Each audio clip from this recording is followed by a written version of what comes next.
Assalamualaikum warahmatullahi wabarakatuh. Kenalkan, nama saya Albari Putra dengan NIM 201350002. Baiklah, saya akan menjelaskan tentang karangan ilmiah yang ada pada pertemuan ke-10.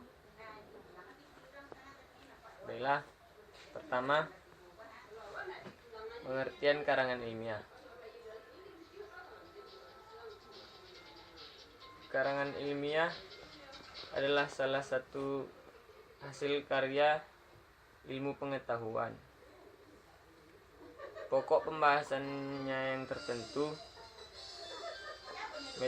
metodologi yang hebat, dan juga menggunakan bahasa Indonesia yang baik dan benar. Karangan adalah bentuk lisan yang mengungkapkan pikiran dan perasaan pengarang dalam kesatuan tema yang utuh. Karangan diartikan pula dengan rangkaian hasil pikiran atau ungkapan perasaan ke dalam bentuk tulisan yang teratur. Karangan ilmiah merupakan suatu karangan atau tulisan yang diperoleh sesuai dengan sifat keilmuannya, didasari oleh hasil pengamatan, peninjauan, penelitian dalam bidang tertentu. Disusun menurut metode tertentu dengan sistematika yang bersantun bahasa, dan isinya dapat dipertanggungjawabkan dengan kebenarannya. Kemudian selanjutnya yaitu jenis karangan ilmiah. Jenis karangan ilmiah terbagi sebagai berikut. Yang pertama, artikel ilmiah. Artikel adalah jenis karangan ilmiah yang dipublikasikan kepada umum. Artikel merupakan karangan ilmiah yang sudah dikemas dengan menggunakan bahasa yang diperkirakan akan dapat dipahami oleh para pembaca.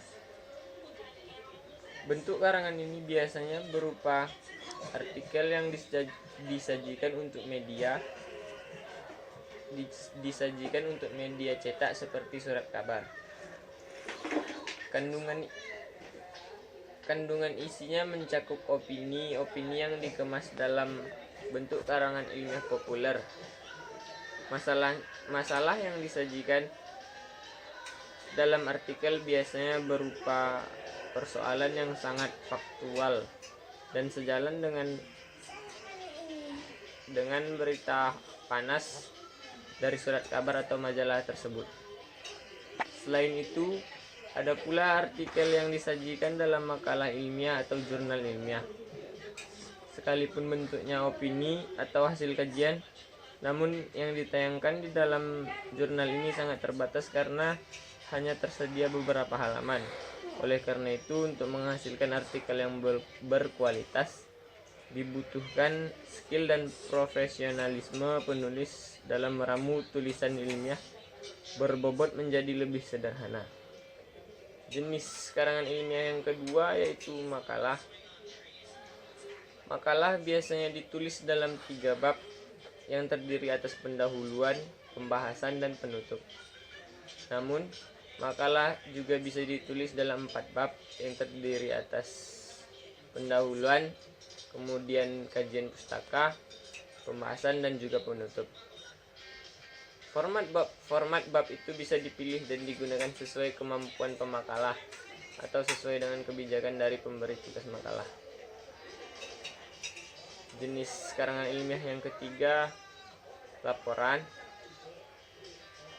Yang keempat, skripsi. Skripsi menurut KBBI diartikan sebagai karangan ilmiah yang wajib ditulis oleh mahasiswa sebagai bagian dari persyaratan akhir pendidikan. Format penulisan skripsi bisa berbeda-beda dan bervariatif, tergantung metode penelitian yang diambil mahasiswa, entah itu kualitatif maupun kuantitatif, ataupun tergantung kebijakan perguruan tinggi masing-masing. Selain itu, unsur-unsur pendukung seperti lembaran penegasan, daftar pustaka, abstrak, dan lampiran juga mesti. Yang jenis karangan ilmiah kelima yaitu tesis. Yang keenam disertasi. Yang ketujuh proposal. Yang kedelapan modul, dan lain sebagainya. Baiklah, selanjutnya saya akan menjelaskan tentang ciri-ciri karangan ilmiah beserta penjelasannya juga. Ciri-ciri karangan ilmiah yang pertama yaitu objektif. Objektif yaitu tidak memihak kepada siapapun, tapi kepada kebenarannya. Yang kedua, sistematis. Sistematis merupakan berurutan sesuai dengan sistem penulisan karya ilmiah. Yang ketiga, fakta. Karangan ilmiah ini harus berdasarkan fakta, bukan opini secara keseluruhannya. Yang keempat, menghargai karya orang lain. Menghargai karya orang lain merupakan mengutip pendapat orang lain yang dicantumkan dalam pengutipan dan daftar pustaka. Yang kelima, futuristik. Yang keenam, menggunakan bahasa Indonesia yang baik dan benar. Lalu ada pula langkah menulis karangan ilmiah. Yang pertama,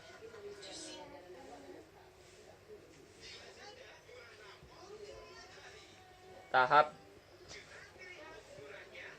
persiapan.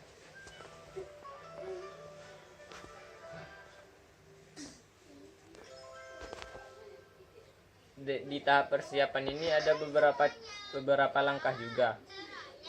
Yang pertama, merencanakan topik tulisan. Kedua, menetapkan topik tulisan. Ketiga, membatasi topik tulisan. Dan kemudian keempat, merumuskan topik tulisan. Yang kelima, menetapkan tujuan penulisan. Yang keenam, mempertimbangkan calon pembaca. Dan ketujuh, membuat kerangka atau rancangan tulisan.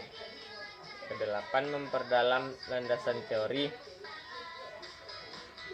Dan 9, menulis instrumentasi penelitian.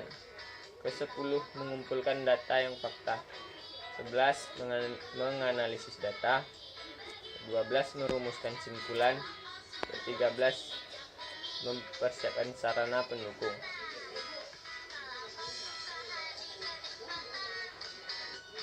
Tahap persiapan adalah tahap awal yang dilakukan dalam menulis karangan ilmiah. Tahap ini terdiri dari memilih topik, menentukan judul, dan membuat kerangka karangan. Topik yang dipilih sebaiknya topik yang menarik dan diketahui oleh penulis.